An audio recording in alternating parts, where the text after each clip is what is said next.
Bismillahirrahmanirrahim. Assalamualaikum warahmatullahi wabarakatuh. Siswa dan siswi Ibu semua, hari ini kita akan belajar tentang reaksi asam basa dengan menggunakan laboratorium virtual pembelajaran sains tentang asam basa ya. Biasanya kalian harus praktikum dengan menggunakan indikator asam basa, tetapi karena kita sedang pandemi, maka Ibu menggunakan laboratorium virtual asam basa. Oke, kita akan belajar ya, reaksi asam basa itu apa? Merupakan reaksi kimia yang melibatkan pereaksi asam dan basa yang dapat digunakan dalam menentukan pH ya atau keasaman. Beberapa kerangka teoritis menyediakan konsepsi alternatif bagi mekanisme reaksi dan aplikasinya dalam penyelesaian masalah terkait kerangka tersebut yang dikenal sebagai teori asam basa.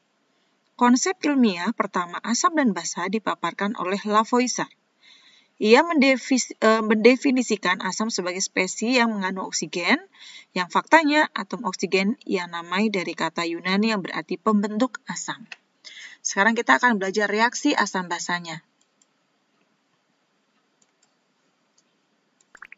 Nah, sekarang ini adalah simulasi asam basa dengan menggunakan kertas lakmus.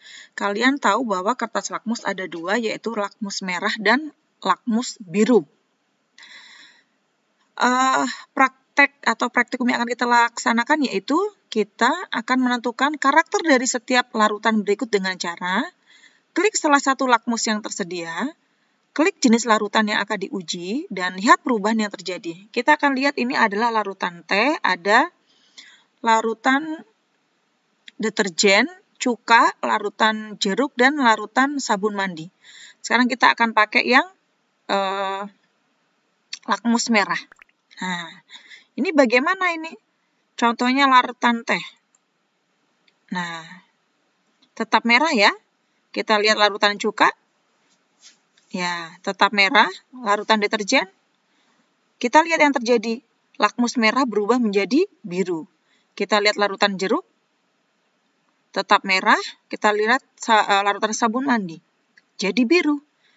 Artinya apa? Artinya pada lakmus merah itu dia akan menjadi biru jika terkena larutan yang mengandung basa. Dia akan tetap merah jika terkena larutan yang mengandung asam. Ya. Sekarang kita akan ulangi dengan lakmus yang biru. Kita akan lihat dulu.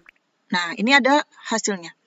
Pada larutan teh, lakmusnya merah tetap merah, kemudian cuka merah tetap merah, deterjen merah jadi biru, jeruk merah jadi merah, tetap sabun merah jadi biru. Nah, sekarang kita akan lihat, ulangi dengan yang lakmus biru. Coba kita lihat. Ya, larutan teh, jika diteteskan di dalam lakmus biru, maka tetap menjadi biru. Cuka akan menjadi merah, jadi memerahkan lakmus biru. Deterjen akan tetap biru. Larutan jeruk menjadi merah. Sabun mandi tetap biru. Artinya apa? Pada lakmus biru, dia akan berubah menjadi merah saat diberikan atau ditetesi oleh larutan yang mengandung asam. Sedangkan lakmus biru tetap akan menjadi biru jika ditetesi dengan larutan yang mengandung basa. Ya, jadi tadi hasilnya pada larutan teh dengan menggunakan lakmus biru, biru tetap biru, lakmus merah, merah tetap merah, artinya larutan teh mengandung asam tidak terlalu pekat. Cuka, lakmus biru menjadi merah, sedangkan lakmus merah tetap merah, artinya cuka mengandung asam. Deterjen, lakmus biru menjadi biru, sedangkan lakmus merah juga menjadi biru, artinya deterjen mengandung basa. Pada jeruk, lakmus biru menjadi merah, sedangkan lakmus merah juga merah. Keterangannya adalah bahwa jeruk mengandung asam. Dan sabun lakmus biru tetap biru, lakmus merah menjadi tetap biru. Artinya dia ada mengandung basa. Ya. Jadi itu adalah simulasi asam basa pada kertas lakmus. Nah, sekarang kita akan beranjak ke indikator alami asam basa. Jadi apa indikator alami asam basa? Selain kertas lakmus, yang merupakan indikator tidak alami ya, kalau lakmus ya, buatan. Kita bisa menggunakan indikator alami yang ada di lingkungan sekitar, yaitu ada mawar, bayam merah, kunyit, kubis ungu, bunga sepatu, dan juga geranium. Praktikum virtual kita yaitu klik pada ikon tumbuhan yang kita inginkan, campurkan ekstrak tumbuhan dengan larutan asam atau basa, kita akan lihat perubahan apa yang terjadi. Yang pertama yaitu mawar. Mawar jika diberikan larutan asam, maka akan menjadi merah muda. Jika diberi larutan basa, dia akan menjadi warnanya hijau. Ya. Kemudian bayam merah. Jika diberi larutan asam, dia akan merah muda. Dia akan menjadi kuning. Ini kalau ekstrak bayam. Kemudian kunyit. Warna aslinya seperti ini ya, kuning ya. Kalau dikasih larutan asam, dia akan menjadi kuning muda. Sedangkan kalau diberi larutan basa, dia akan menjadi warnanya merah ya, cenderung ke merah bata. Kemudian kubis ungu. Jika diberi larutan asam, ya tadi warna ungu, dia akan menjadi warna merah ya, merah muda. Kalau diberi larutan basa, dia akan menjadi warnanya hijau. Ini kalau pada ekstrak kubis ungu.